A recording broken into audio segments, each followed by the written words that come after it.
My name's Patrick Massey. This is my generic castle and medieval village layout right here. I always like to build stuff that builds places that maybe I'd like to live, but I preferably in the keep, maybe not in this little just a dilapidated house down at the bottom. The swamp village isn't too appealing to you. No, it's always been my dream just to lord over, a medieval village. But no, so I've been working on this for on and off about a year, kind of a rainy day thing, but it seems like that's all I ever get where I live anymore. So as far as pieces, of course, that's the big question. I stopped counting after like 2, so I've definitely forgot that. But one of my favorite parts of it is just the color scheme. The guys in my local lug, they say like I have an aversion to using any brick that doesn't have a dark prefix. It's all dark green, dark red, dark orange. Perfect. I guess it'd be a little better if it was like October. Be a little more fitting with the fall colors. But this is probably, I guess, my favorite piece I've built so far. A lot of this, if anybody who's seen some of my work before, they'll probably know nothing's really new here. It's just on a bigger scale than I've ever done before. And actually, I've pretty much just built nothing but castle my entire life, but I've never built an actual castle before. So this is my first real castle. I thought it worked out well. The round towers, the way. And one thing I always like to do in my build is like offset, get everything off just like a square grid.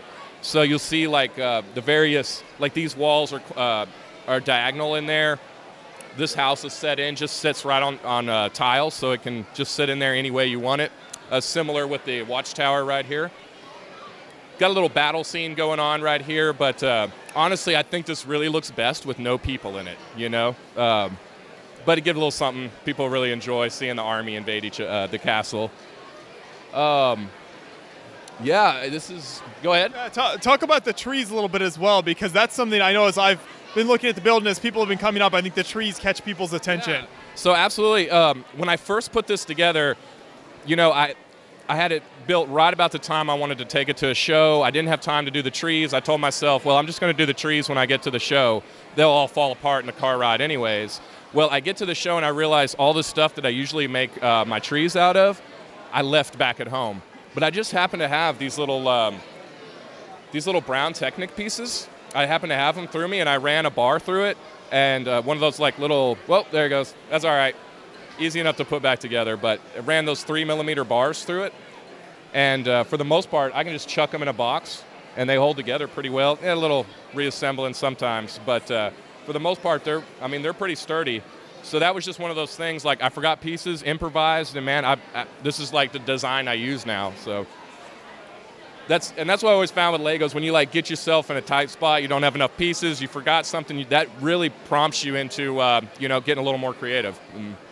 When you start on a layout like this, are you starting with the castle and then kind of building the landscape around it, or do you kind of build the castle into the existing landscape? Yeah, so absolutely, I started with the castle first, built that all on its own, and then, built the landscape in there. And so this splits into 4 sections to make it a little easier to travel. I can pull the keep up, pull the gatehouse up, and then it just splits right into 4 pieces. Built the castle first, and then the landscape all around it. Ideally, maybe one year I would like to actually double it. Like ideally I would like to have pretty much a mirror image on the other side, so it'd be actual round castle, build the keep up a little bit more. But we're gonna have to buy a bigger vehicle if that's the plan. So space limitations always come in. Yeah, absolutely.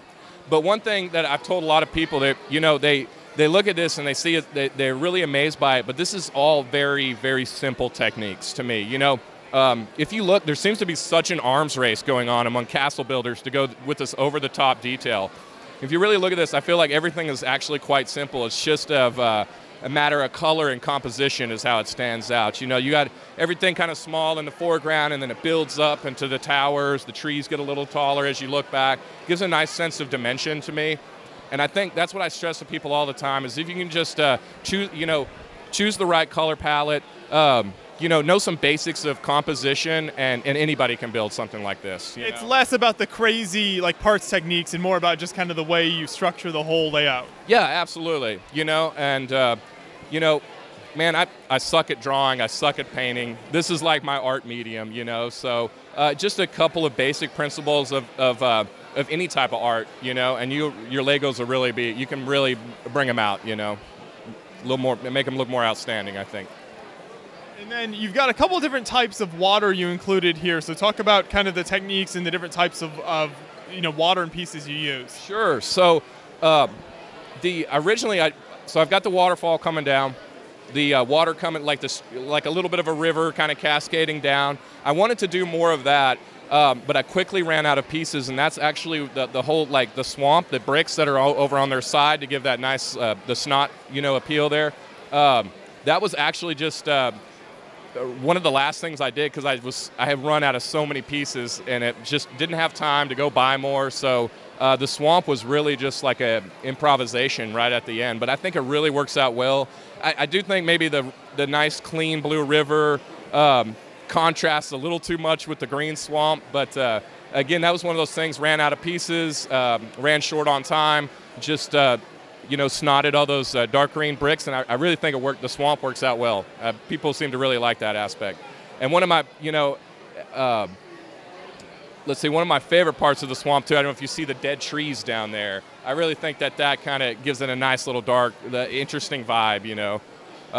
And that's, you know, one thing I like. You know, I like, it's a big build. I like the size of it, but I really try to focus too on the little details all the way. Like I think no like 4x4 section is going to be exactly the same in this. You know, everything from like the little scarecrow down there. If you can just see him through the trees, like we already talked about those dead trees there.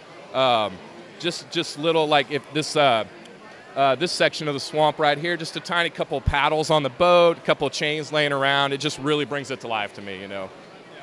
I think it sets the scene really nicely, and when someone looks at it, they can kind of create kind of a picture in their mind of what's happening here. Yeah, right, absolutely.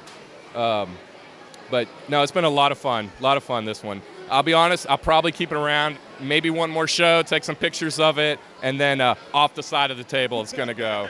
The best way to get rid of a build. Yes, that's right. My hope was actually, again, Brandon, it's the story of my life, run out of time. But my hope was to have it photographed before this event, and I have a spaceship over there that I was actually going to crash into the castle and have a couple of people videotape it, but I just ran out of time, so I can't do that yet. Yeah. Next time. There you go. Well, this is an excellent layout, and yeah, I always love seeing the builds you've come out with over the years. It's great to see your work, so thank you so much for taking us through the layout. Man, thank you guys so much. It's always an honor to get interviewed by you guys. Really appreciate everything you're doing. It means a lot to everybody, so man, y'all just keep it up. Thank you. We will. All right.